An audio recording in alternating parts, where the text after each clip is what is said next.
When the old people told the story, they said the first line of our creation story is that Awa, the creator, is the source of all knowledge and power in the universe.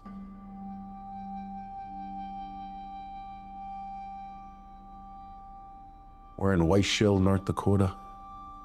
My name is Jasper Young Bear. I'm a member of the Mandan Hadadza and Arikara Nation. And sometimes I teach. So today I'll play the part of a teacher.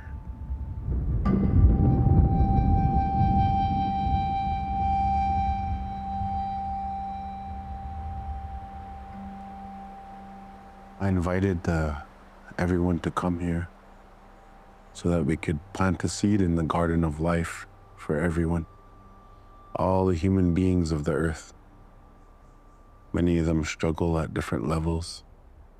We are in a time of flux and transition in the human family. And many people are looking for meaning in this world and in life.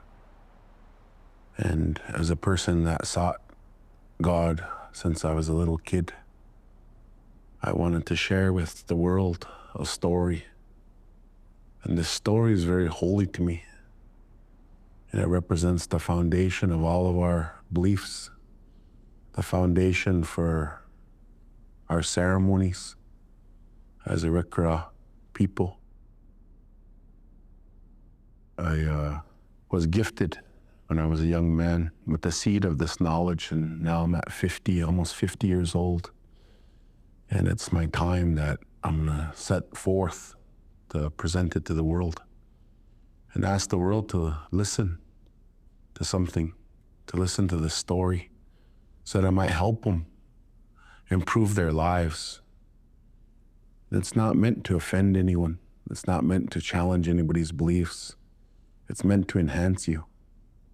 Whatever tribe, whatever race, whatever belief system you have, it's meant to make you better at what you do and how you are, and most of all, to help all of your relationships, including the relationship with yourself. And so this is why I want to come forth and send my voice into the universe to ask the universe to help the whole human family understand themselves. And so this is the story I'm gonna tell. And so whenever you want me to begin, I'll begin. The story I'm gonna tell you is the story of the universe, the story of God, what people call God in English. I study languages, different native languages, all kinds of different languages, and we're in a time where most of the world speaks English, so we're gonna speak English today. And every language that you speak has its own way of conveying thoughts and feelings.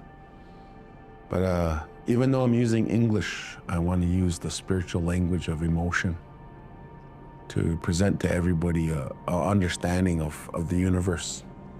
And when you understand this universe, you understand yourself better. When you understand the story of God, you understand your story much better. And I'll explain it as I go along. In the beginning of the creation, there was nothingness.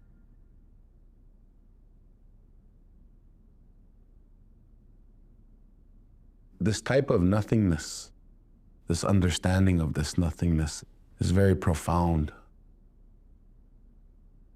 I was a young man fasting, and I seen the door for the Arikara, and it was the blackest black. Everything around it was black, but the door was blacker than the black.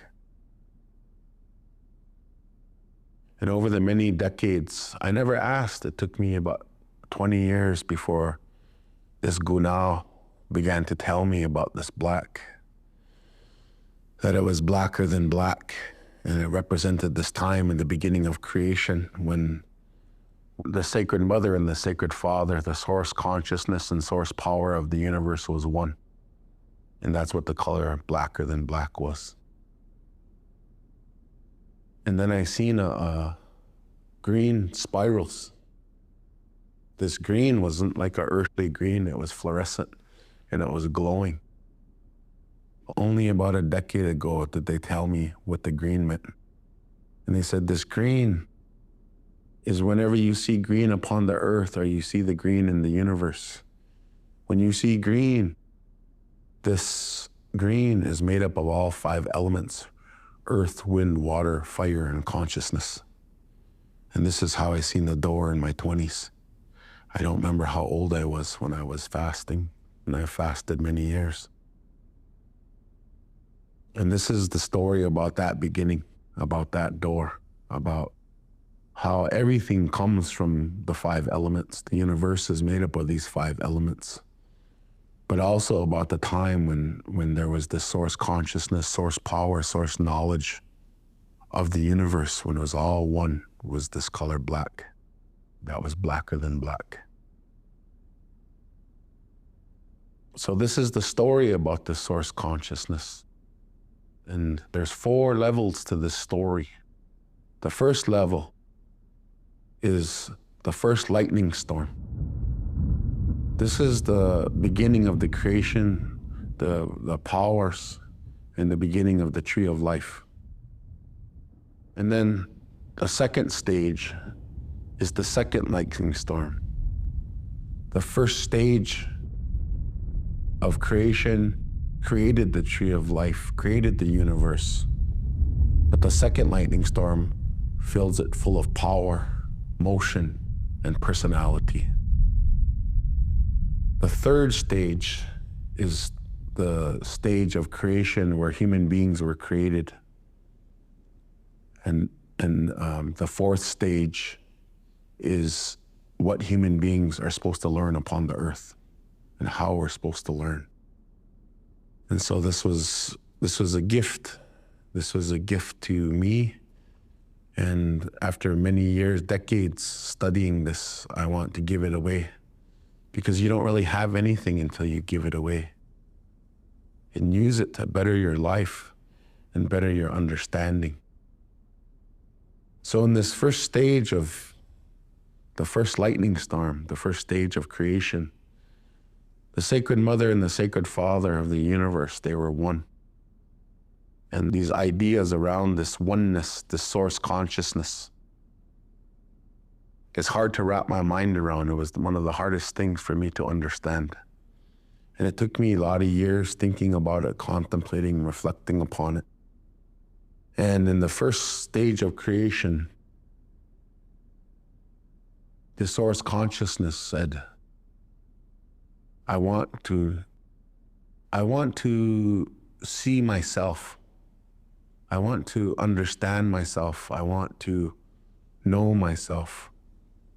And I want to know and understand what it is to be conscious. And so this consciousness spoke in this manner. And when it did that, it began to separate. That desire led to the first part of the creation, the first motion was the separation of the Sacred Mother. And that Sacred Mother was also black and dark. And it was the womb of creation that separated from the source consciousness first. And so the Creator told me, he said, every time I do something, I make a woman first. And so when he separated, he said, he, she said, it said, however you want to say that in English, said, I want to see myself. So the first part was the womb of creation, the Sacred Mother, in her pure form. And in that womb, as she separated, she took with her the consciousness from the source knowledge.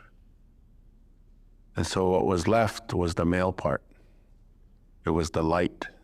It was the power of what you would say God, or the male patriarchal aspect of the creation itself, the father part.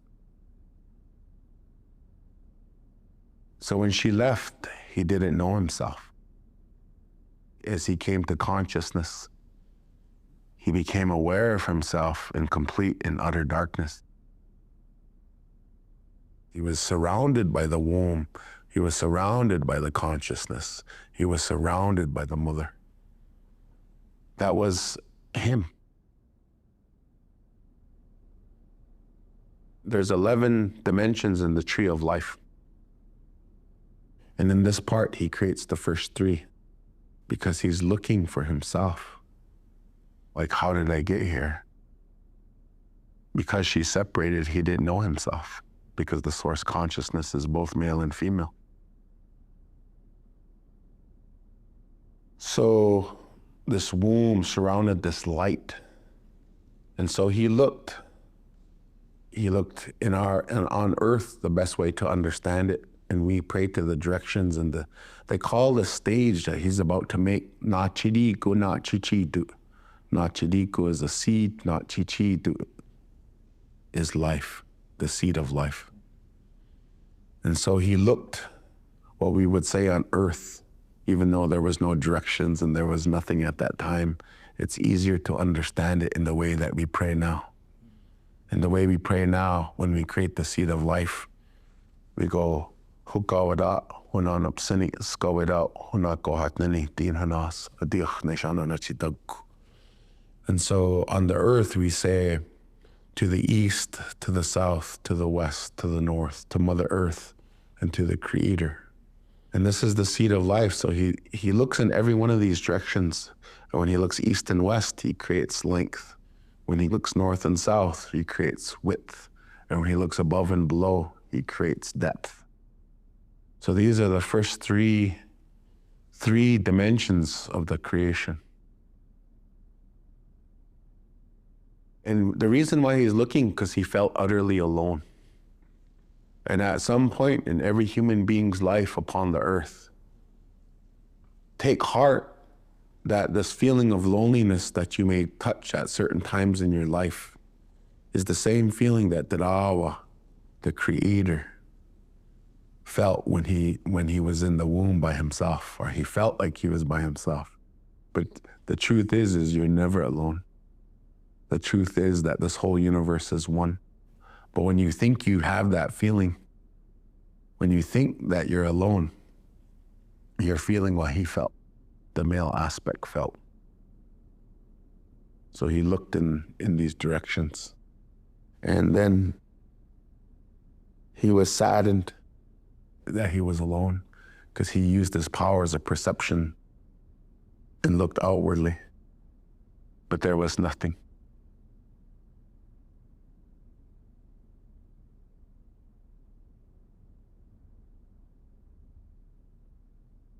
They always say there's 7 sacred directions. The but the 7th direction, when you pray with the seed of life, is inward. The inward direction, the 7th direction, is within you.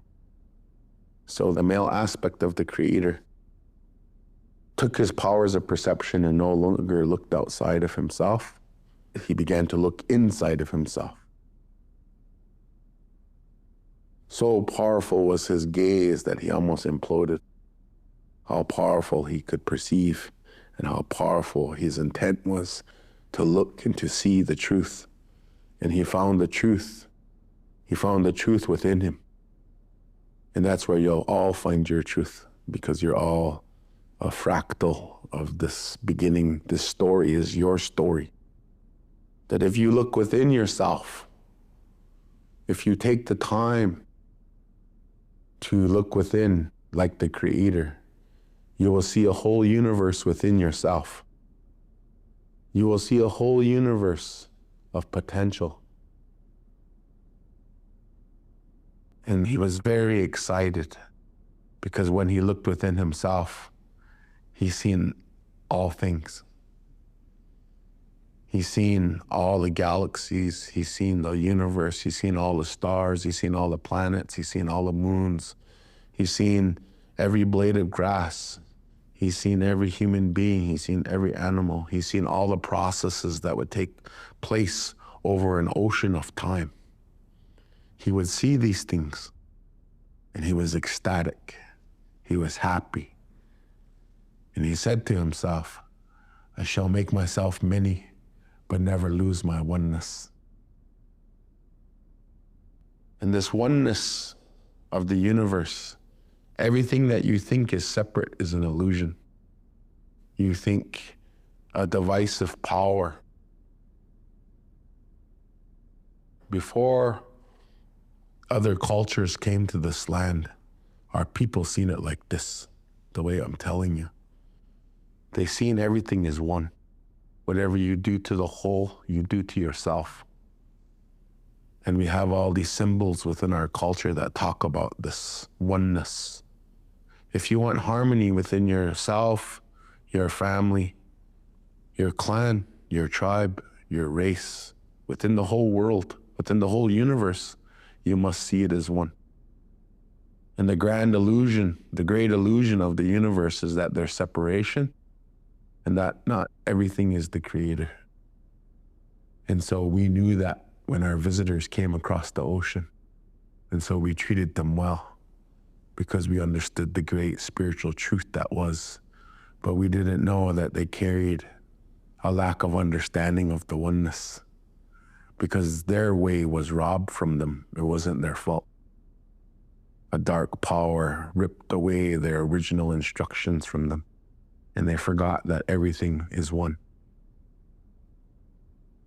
That's the power of the first stage of the creation. That's the power of understanding this great illusion. And so the creator, he looks in every one of these directions. When he looks east and west, he creates length. When he looks north and south, he creates width. And when he looks above and below, he creates depth. So these are the first three dimensions of the creation. And I'll talk a little bit about the dimensions and how you use the dimensions in your everyday life and how you perceive those dimensions. Length has to do with all the obstacles and difficulties and logic. Logic is good to use, but there's a limit to how you can use logic because actually logic creates problems. So when people are really super logical, they're going to create issues and problems and difficulties because of the logic. They'll try to figure everything out with their mind, and that's not our way. What I'm telling you is the tree of life. And the tree of life is a wishing tree, and the wishing tree can manifest anything. And a lot of times it's illogical. So when we make spiritual decisions, we make illogical spiritual decisions. So logic created problems, but if there's a problem, then you need a solution. Width is the solutions. And we find those solutions not in logic, but we find it in expression. We find it in dance, we find it in music, we find it in expressing those problems. But just like when you meet people that always think logically and people always that think about problems, if you vibrate to the universe about problems, you'll get more because you're always connected to your umbilical cord. And so this dimension of length, having problems, if you vibrate in that, you'll really find out that you're going to create more problems. And even when you vibrate in length and width, you'll think about problems, then you're going to think about solutions. You'll spend your whole life on a hamster wheel of problems and solutions. And you'll think you're really good and you'll get a job where you're solving other people's problems. But you don't realize you're on a hamster wheel that creates more and more. So that's what length and width are. But depth has length, because length is just length. Width is just width. But when you get depth, you get being.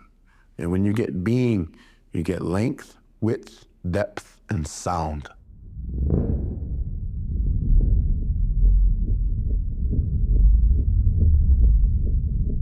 That's why he had to make the seed of life first before he could vibrate. Because everything in this universe, if it vibrates on one plane, no sound. If it vibrates even on two planes, no sound. When something the struck sound of my voice or me slapping my leg, that vibrates on 3 planes. And that sound was caused because there's 3 dimensions of creation. You get problems, solutions, and being plus sound when you get to the 3rd level of creation.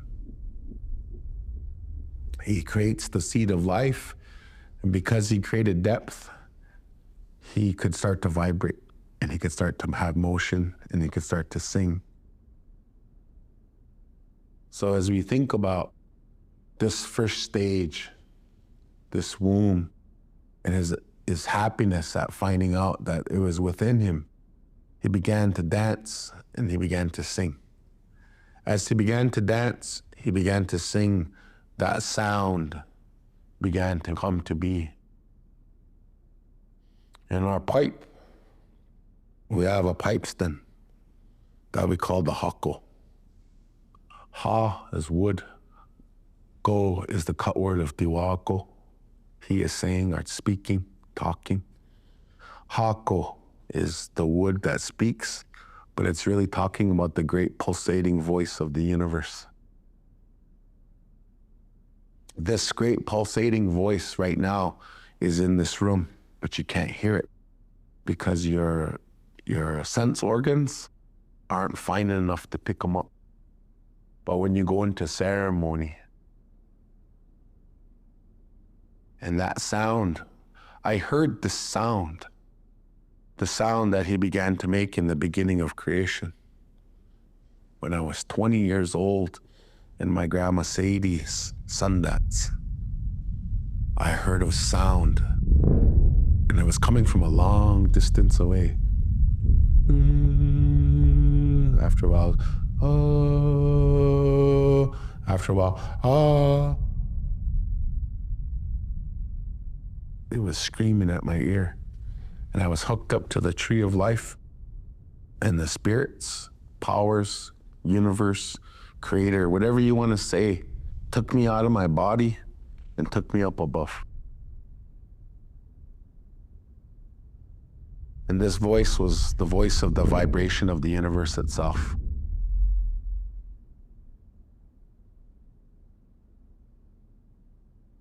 And they say, whoever hears this, you'll never come into darkness. And so, after many trials and tribulations, I found this to be true.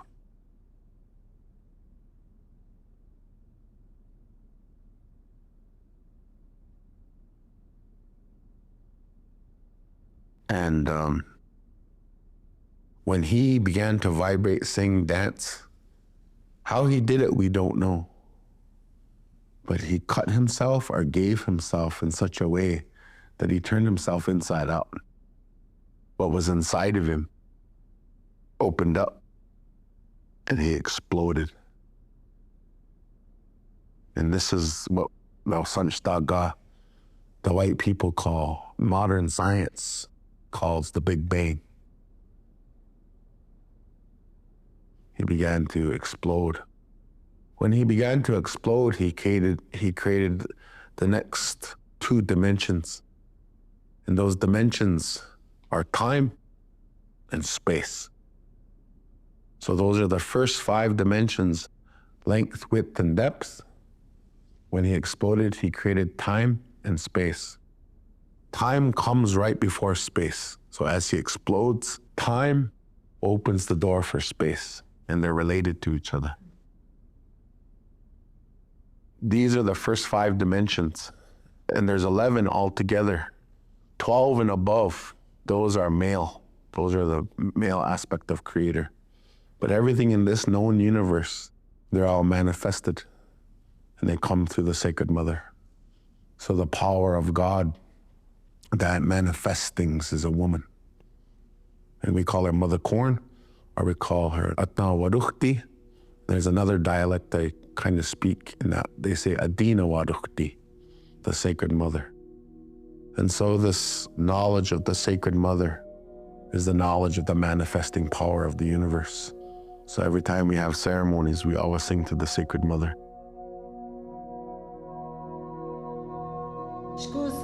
hadunu na chichiru warukti. Skusu hadunu na chichiru warukti. Adiak tenawa, wetanani wo, adiak heineram.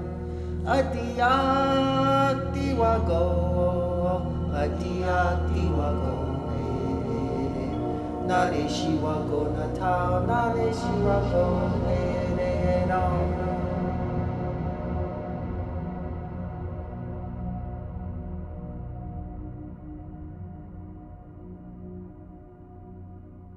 And so I want to kind of slow down a little bit and show you how this applies to you in your life. My grandma told me, she said, the greatest spiritual virtue is patience. He said, I want to teach you, grandson, patience, obedience, and discipline. These are the three highest spiritual virtues my grandma told me. And she said, patience, because it's grounded in time and space. And that's why you're on this planet, third rock from the sun. This is the finishing school of souls. And the reason why sometimes it's hard is because you don't understand time. You don't understand the fourth dimension. And you can't move into a new sense of being, a new sense of space without understanding time. So everything's based upon time. When you live in this regular world, you live in a dark powers time.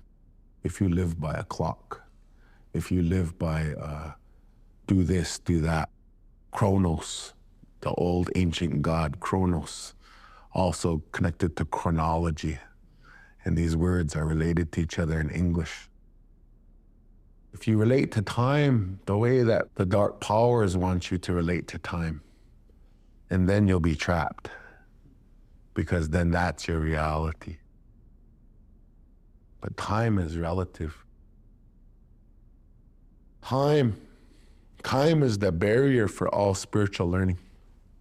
All spiritual learning has to do with time. That's why you hear guys lose themselves in the mountains or in caves, or a lot of real spiritual people, different ways of belief, have monastic communities or monks or nuns, and they kind of get away from people, and they kind of relate to time beyond chronology. And so people say they're up there for 10 years, 20 years. That sounds like a long time to a person today, but it's really not when time is on your side. But our way, our Indian ways, we all operate within families, and we operate within clans, tribes, societies like that. And so we don't have this perception of time in that way. This word wanch is our word for truth. Everything in the universe is based upon truth. If it's a lie, it will never come to be correctly. And so truth is what you're looking for to solve your problems.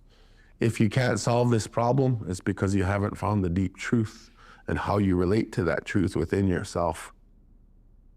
Some people will struggle for 5, 10, 15, 20 years with the same problem. And maybe they're not supposed to find it. But I'll tell you something, when the old people told the story, they said the first line of our creation story is that Allah, the creator, is the source of all knowledge and power in the universe. So if you want to know something, achieve something, solve something, seek within, find the creator, help you find the compelling truth. So compelling truth. And what I mean by compelling truth, sometimes people find an axiom of truth, a level of truth, and they think that's good enough. But for whatever their problem is, they haven't found the right level of truth. They haven't gone to the upper level of truth. Because they haven't found that compelling truth, they can't solve their problem. So it's truth, compelling truth, that real harsh. And people always get mad at me because I come from the Arikara Bear Society, and I come from bear people. And people say you're too harsh. But that truth I'm talking about is a ferocious truth, like a bear. It's a ferocious truth. It's not nice truth. It's not sweet truth. It's not the truth I want to believe in. It's the truth of truths. And you have to be rigorously honest with yourself. You have to be brutal even. Even people have called me brutal because the bear part of me is brutal with that truth. And people don't want to hear that today. People don't want that brutal truth, but this is how you will solve your problems. This is how you will understand yourself in a deeper, more powerful way. And you will solve your problems with the brutal truth, the ferocious truth, the compelling truth. And that's how you bust through. So you have to understand your willpower has no obstacles. This body is the tree of life. That's why I'm telling you the story, because I'm describing the elements of the tree of life, the dimensions in the tree of life, because you are a tree of life. You are the creator. You are that source consciousness. And you could peel away all the layers of your race and gender and culture and beliefs, and you will find a source consciousness, just as the story is talking about a source consciousness. And this source consciousness has no former, has no memory of the past. It only operates in the now. It only operates in this very moment. It doesn't project itself into any future. It doesn't, what happened a second ago doesn't matter. It only operates in the right here, right now. And so when you can grab the moment, then you're operating on that source consciousness. And that's what ceremony does for beginners and medium level people. Ceremony creates a teachable moment, but you could find that moment right now, and you could understand it in the now. So that's why time is really important. And so in order to understand that source consciousness within you, you'll have to use will persistence. You'll have to use your will. And your will is the will of the creator. So whatever you dream, whatever you think you can achieve it. Some way, somehow, the creator will create, the creator within you. But sometimes people ask for really super big things, but they don't want to put a lot of energy into it. They don't want to focus on how am I going to get there? And the strength of a spiritual person is your will persistence. How long can you carry an idea, a feeling, a thought? Because part of it is you have to be able to absorb pain. Pain is light. Pain is consciousness. Pain. Everybody runs from pain, but pain is your friend. If you go into any Indian ceremony, you will be uncomfortable.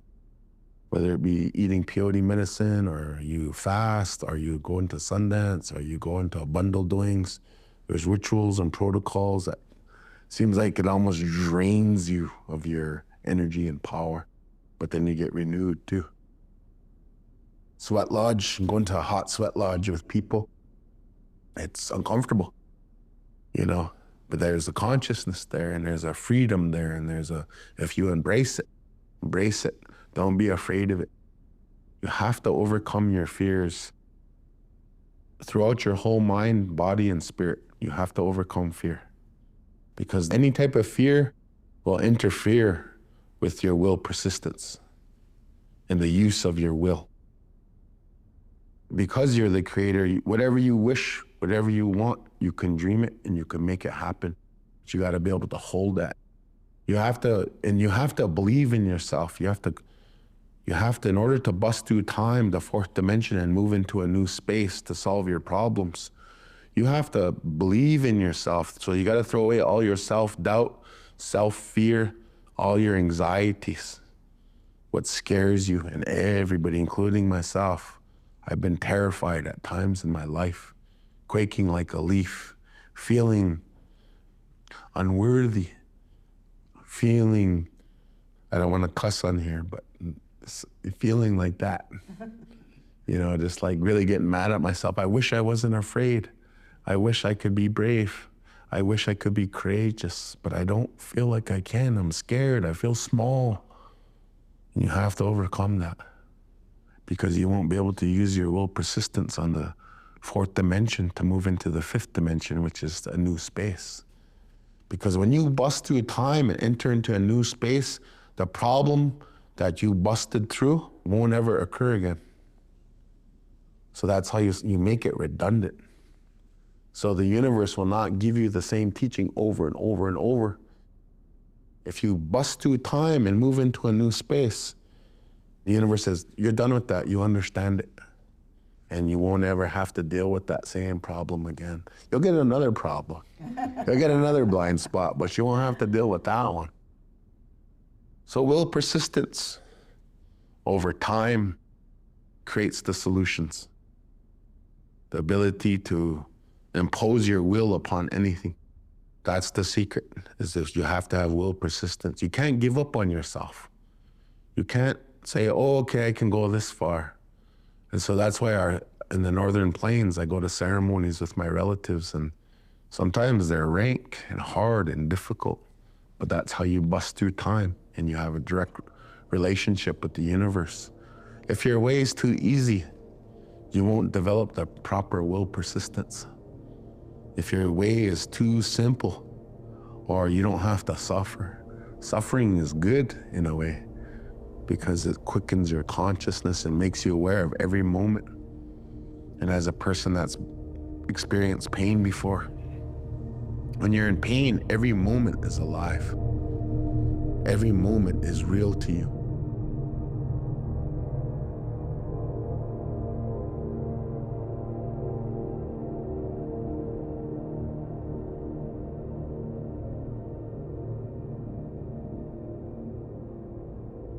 So that's the tree of life, the first 5 dimensions. Length, width, depth is also problem, solutions, being, plus sound, and then time, and then space. So when you bust through time with compelling truth, you find the compelling truth, but it's not enough to think it and feel it. You have to act upon it, upon the earth. And sometimes you have to act 1,000 times, 10,000 times, 100,000 times, 1,000,000 times. You have to act upon it. But when you act upon the compelling truth, that energy comes back to you and your power grows. A man that's been in a lot of ceremonies, I did this and I did that. You know, you're kind of proud of it. But if you didn't fall on the ground, and not because you threw yourself on the ground, but you really literally fell, it's like, how strong is your will in the universe? If you can keep going to that place in your life, you will keep achieving and you won't be intimidated, because only your mind and body gets intimidated, but your source consciousness, your understanding of yourself doesn't get intimidated. Even up to all these years, I've done crazy things in ceremonies, painful, some of them bloody, some of them really difficult. But when every time the universe asks me to answer the call, I stand up and I said, I'll do it. Even though I feel like I'm tired. Only your body and mind get tired. Your spirit don't ever get tired. The source consciousness never gets tired. If you're operating out of that, you won't be tired. You won't be afraid. I'm scared to do that again. I'm terrified. I got PTSD from it. I'm gonna die anyway. So part of it is your relationship with death. I'm afraid I'm gonna die. Yeah, you've already died several times and you're reborn several times upon the earth. Death isn't just physical death. There's spiritual deaths too. And every time you die, you achieve. You kill the old self and you renew. In our ways, and this explanation even of the tree of life, reincarnation isn't a belief. Reincarnation is a spiritual fact of the universe.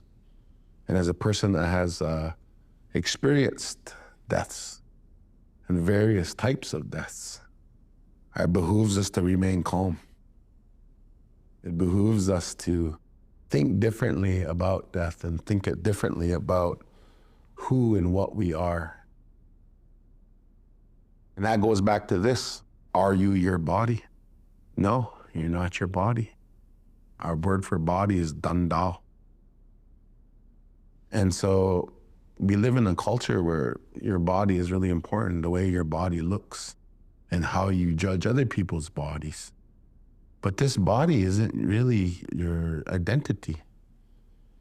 And so you see that a lot with people. I'm too ugly, or I'm not good looking enough, I'm too chubby, I'm too tall, I'm too short, I'm too dark, I'm too light. My problem is I always wanted to be dark when I was a kid.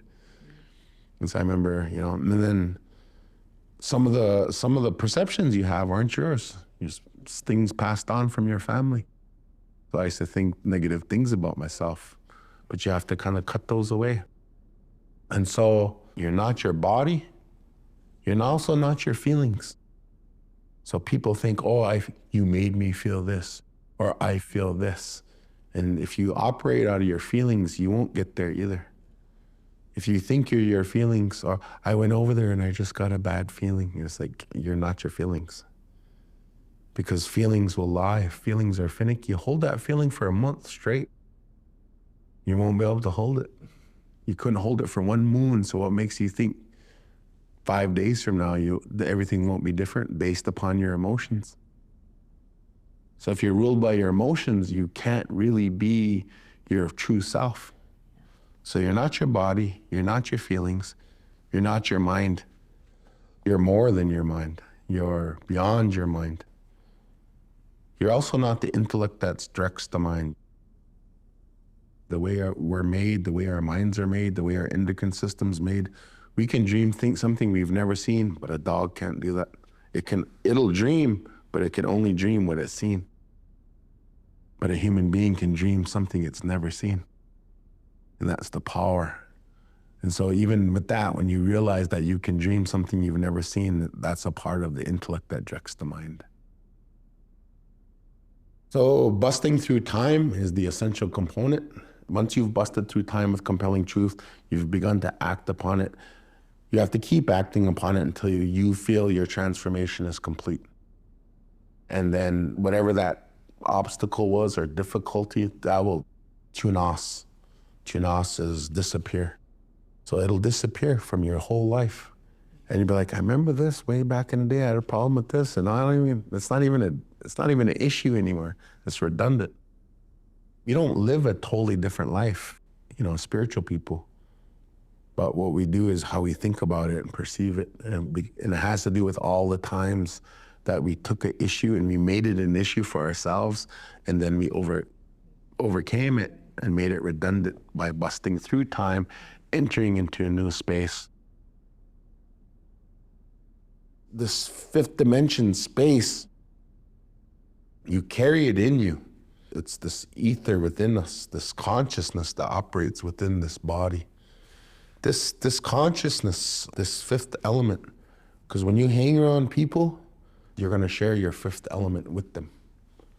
If you have to hang around people that you don't like, or that do things that you don't like, you have to control your fifth element to make sure that it doesn't pick up the energies and consciousnesses of the people you're hanging around. And sometimes when we get intimidated, scared, and we lose our footing, life begins to pile up on us because we're not constantly exiting out negative thoughts, feelings, structures within ourselves, and acquiring new problems and new solutions and new things.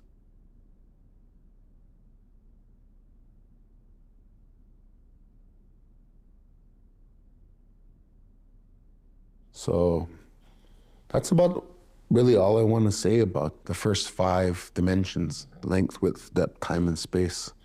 6, 7, 8, 9, 10, and 11. Those other 6 dimensions, they're made up of the first 5, different combinations of the first 5. And I actually don't know them. I couldn't explain them. I can see them, I can feel them, but I can't really explain them yet. And that's another level of knowing. It's like you could feel something, understand something. And I don't even know if it's essential that I can be able to verbalize it. Either that or I'm not there. Maybe when I'm a holy old man, I'll be able to explain it by piece, the way I'm explaining these lower levels. But I can say that 6, 7, and 8 are the waters of life within you, the waters. And so within this universe, within this body, 6, 7, and 8 have to do with the waters, and 9, 10, and 11 has to do with this room that we're sitting in right now. 6, the waters within you are potentially destructive. Your spirituality can be destructive to yourself and to others. And so that's why discipline and obedience become the next 2 virtues. Because if you don't discipline your spiritual practice and you haven't had a pattern set of overcoming hard things, that's why we go without food and water in almost all of our ceremonies. Because food is the mind and water is breath. It's the discipline and obedience that allows you to practice over many, many years without causing a bunch of problems that are potentially going to happen in the 6th dimension. So when I think about young spiritual people that are really excited, oh, I really want to practice this and they really want to practice that, but after, so many years, they get disenchanted. When it starts to get too hard, when it starts to be too difficult for them, they don't have the discipline or the obedience to get to that place.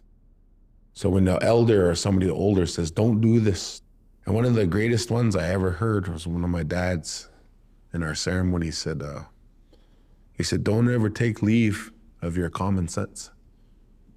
And he said, be careful of spirits. It's tricky business. And so it behooves us to be obedient. Yeah, I'm gonna keep that one, Dad. Good.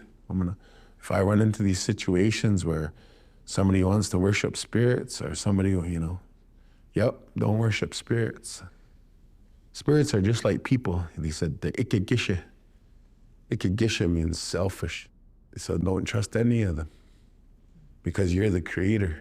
You're the source consciousness. So trust yourself. If you can trust yourself, make yourself a person that could be trusted. You know what I mean?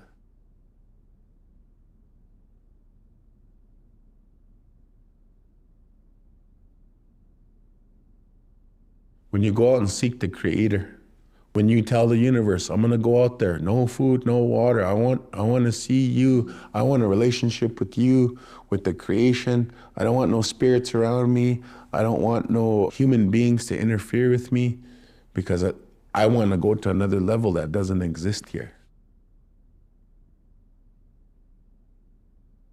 One of my great grandmas, she said, why did you become who you are? This old doctor lady. And she said, when I was a young girl, I had sacred feelings. I had a sacred desire to know. I had a sacred desire. And when you have that sacred desire and you listen to it, your kids and your grandkids and your great-grandkids, everybody in your bloodline, both alive, dead, and the ones yet to come are affected by your desire to know. Every one of them, past, present, future. How can you explain that feeling?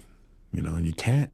You just have to say, this is the highest level. I don't know why I know that, but this is the highest thing in life. Isn't getting an education, isn't getting a big house, isn't getting a big car. Why you're on the earth and what your purpose is to expand spiritually. To fulfill all those desires for knowledge and for, every type of desire. None of them are bad. And everything happens in this universe because of desire. So when my grandma said I had a sacred feeling or a sacred desire, and she said that's all it was. And I just kept going. And once I got a taste of it and how it benefited me and helped me, then I wanted to do that. But I also knew that it was gonna affect the ancestors, it was gonna affect my future generations. And I made all my kids a part of this, and all my great-great-great-great-great-grandkids that will ever come after me will be affected by what I sought to do.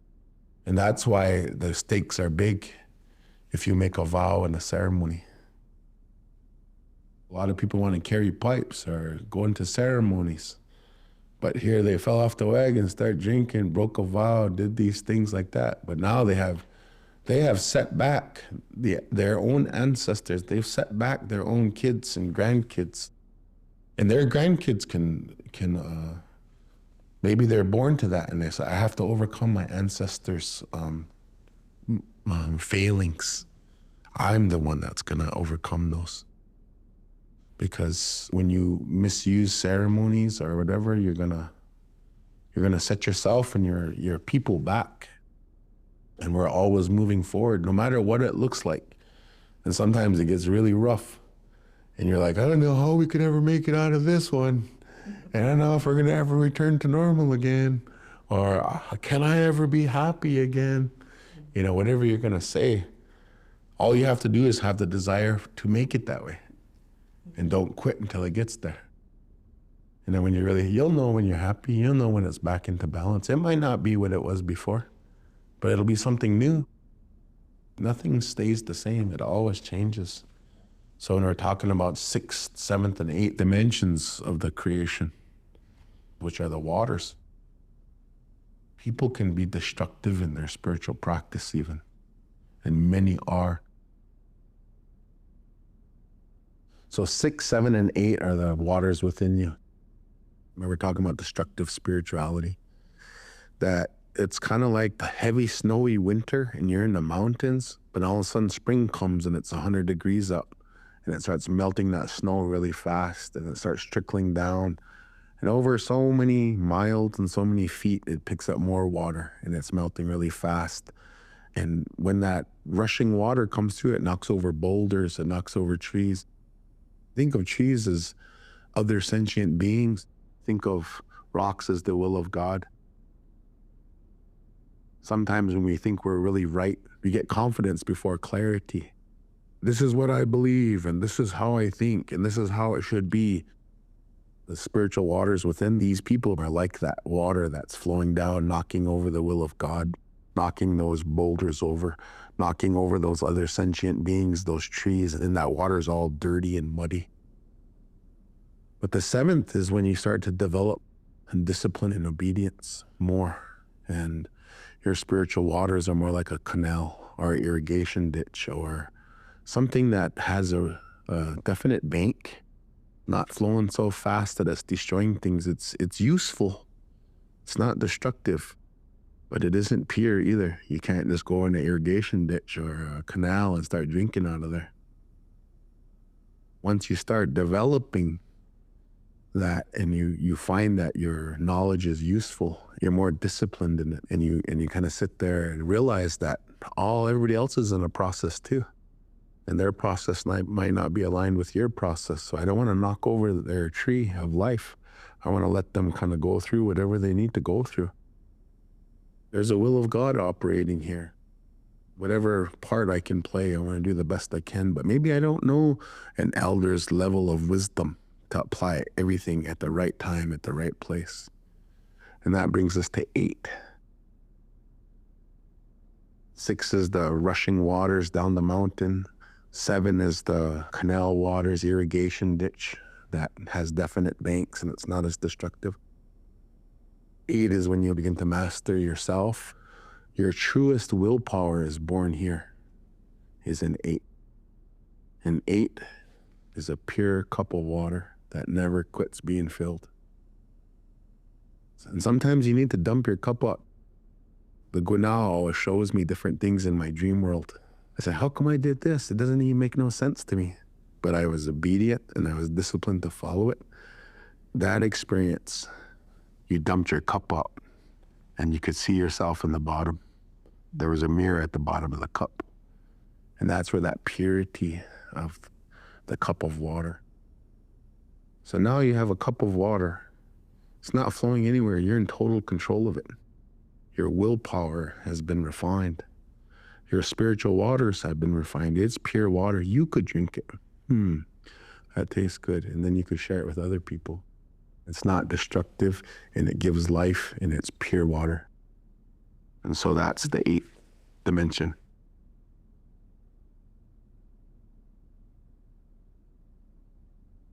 9 is being in this room. This is the 9th dimension. And it's knowing why everything in these rooms, wherever you're at, your house, your work, your job, is being able to understand everything in that room about yourself. Why are you there? Why am I here? What am I trying to accomplish by doing this? And looking at yourself inside of a room.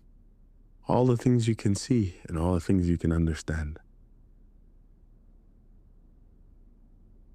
And it's the beginning of being able to change the moment, to change the room.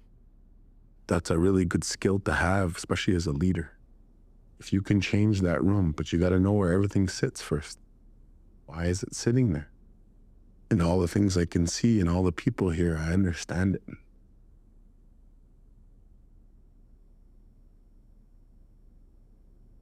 And then 10 leads you to your interpersonal, interspecies, intersentient being perception. That's like being able to go into a place in a room and get a feel for a building and the things that have happened there. And to get a feeling for the people that are sitting with you, even if somebody's watching you, but you physically can't see them, but they're watching you. And so 10 is knowing what you can see and what you can't see, and knowing what's going on in that room, both from the human being side, but also in the sentient being, both visible and invisible.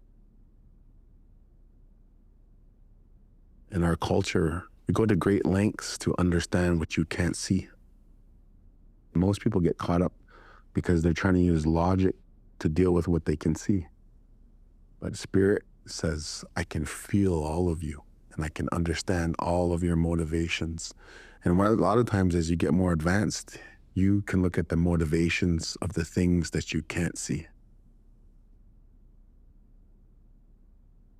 Because you know yourself so well, you know what's you and you will know what's not you. Part of that is understanding what you think and feel and why you think and feel it, that you developed in the 9th level, will behoove you to understand what the people that you can see, their motivations, their feelings, and then even the beings you can't see. They're in the room, but you can't see them. And as a spiritual being, even what you think and feel affects everybody. You know what I mean? So if you have a negative feeling, I don't have as many negative feelings as I did when I was younger, but every once in a while I'll still get that place where, man, this is that part where my feelings are operating like the 6th level, and I could upset the apple cart. I could be that water that knocks the boulders over and knocks the trees over, but I'm not. Patience and obedience and discipline. If you learn it real young, you won't have as many destructive experiences, both that happen to you, because somewhere somebody will probably try to do that to you, knock over your tree of life, knock over your will of God. And so you won't let them affect you. You'll kind of either remove yourself situation, or if you can't, you'll maneuver through it a lot better. And then when you're the potential person that's causing stuff, I said, I refuse to cause it, because now I'm aware of it, and that's why we tell the story. This is a tool, and it's only a methodology to understand yourself. You develop those virtues, patience, discipline, and obedience, by listening to your higher self when it calls you to the heel, calls you to fast, for instance. You hear it, so you're obedient, and you say, I'm going to do it. And then you had the discipline to begin the ceremony, but then your patience is tested by how long can you sit there, and how long can you deal with that pain of thirst and the pain of hunger. But really, by the time a 3rd or 4th day comes by, you're not even thinking about food. You're thinking about the pain of the heat or the cold or whatever it is that's affecting you. And you learn to suffer harmoniously. And then the suffering changes for you. It's like, yeah, I vowed this and I'm going to keep going. Your mind will try to create obstacles. I literally used to hear, you're going to die. You're going to die if you keep going here. You know, it's too hot. It's 115 degrees out. You're on your 3rd day. You can die here. Then die. It's the best place to go. You're going to die anyway, physically. So let's go. So accepting of that, but you put yourself there. And not only that, your higher self asked you to do it. And your human self said, I'll do it. And that's how you get closer and closer to the merging of your soul with the great soul of the universe.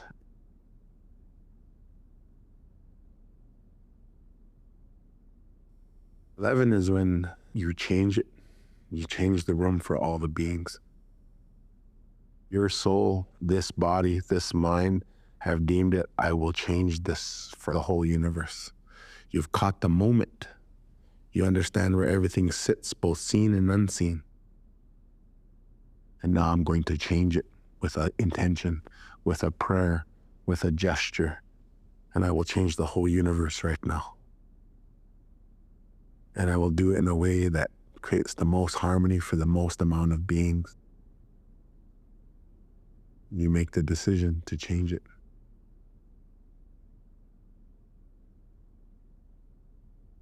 So a ceremony, you can see people change things, but it's a setup. They create this platform with, the altar within the ceremony itself. They create it so that the other people could understand it. But the leaders say, I could have changed it with nothing sitting there. I could have changed it at any time.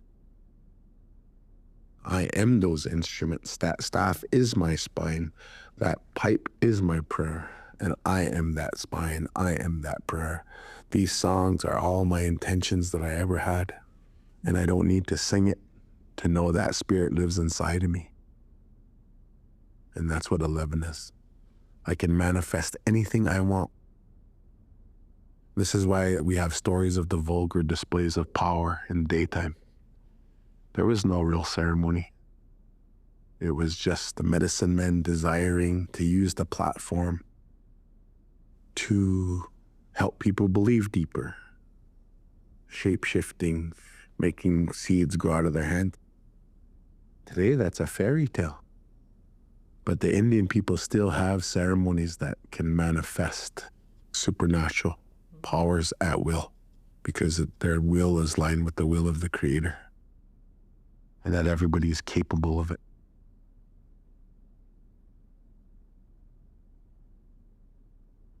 The reason I'm planting the seed with the story is that the whole world will have this very soon. A great change is coming. And that's what really shaped me when I was coming up, is the prophecies. The prophecies told me of the things to come, and I got to see a lot of them up to now since I was a kid. And that I was a part of some of those prophecies. And I impart Sioux. Some of my relatives did things like Dakota Way, Nakota Way. And those prophecies that the old people talked about is speaking to what's about to happen. And they said that the Indian people will suffer for 6 generations. That's roughly around the 1880s when they outlawed our religion. The 1880s Indian Crimes Act outlawed Native Americans to gather in groups, to leave their Indian reservations, to sing, to dance, to have sun dances, to have peyote meetings. And not till 1978 did the American Religious Freedom Act get passed. The Indians already started. In the 1960s and 50s, they were illegally practicing Native American ceremonies. And I was affected by that beginning. I came up in the 80s, late 80s. I was a high school student. And they had already started the Sundance belief system, and I wanted to be a man. I was either going to go to fight in the service, because that first Desert Storm just had popped off, and I think I was only about 17. So I needed my mom's permission to sign up and go fight. And then my mom said, I don't want you dying for those politicians. I want you to enter ceremonies. That's another track our men can do to become men. She said, enter, go fast. Go ask these guys to take you to the hill. Go ask these guys to take you into Sundance. So I did as a senior in high school. When I did, I got to hear more of the prophecies. And at that time, all the Lakota style way was permeating everything, because it was coming back through Lakotas. And this ceremony said that the Indian people will suffer for 6 generations, roughly corresponding to the boarding schools, because they took our kids away for 120 years. And people say, how come the Indians are kind of messed up? It's like, nobody knows that my mother's sister was taken away. My mom ran away to boarding school so she wouldn't be abducted by social services. So my mom and dad met in boarding school. So, and all the way to my great-great-grandparents were in boarding school, being beaten and raped by the priests with state and federal sanctioned abuse. And so I grew up through that in that time. And these dark powers actually created us. Chaos and difficulty and genocide is a ladder of spirituality. If you can turn it around and make it beautiful, that's what we did as Indian people. We know how to transmute pain and genocide to spirituality, because that's our gift.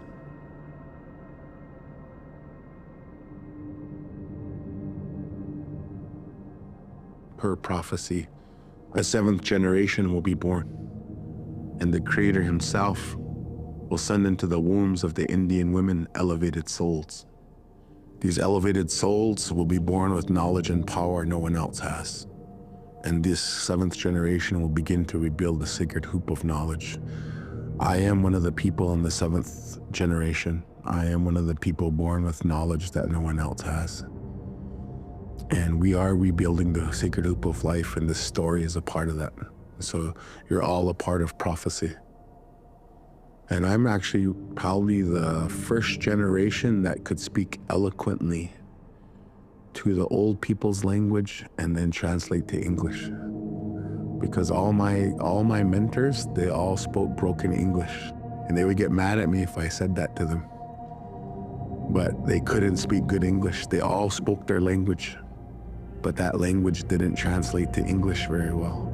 And so all I did is took what they told me, and I took it and I turned it into what an English speaker could understand.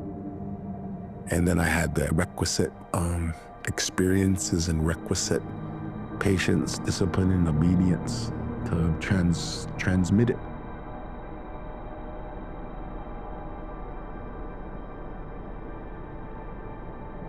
You are the tree of life. You are the blade of God. These are the 11 dimensions in your body. And that stuff is what every little kid knew before 1492. There was no need to teach oneness because everybody was already one. People already understood the universe as one. People already said to be a human being is to be a mysterious being.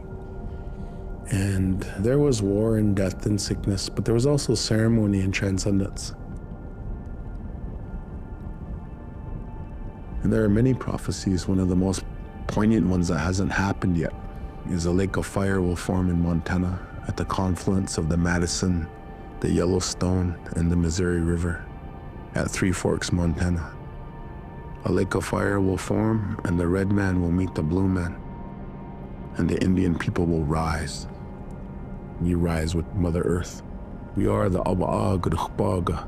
We are the Hunan Sahtnish. We are the people of the earth. And when Mother Earth shakes herself and renews herself, we will rise. And we will take our human family together, and we will rise together. And the Indian people will lead.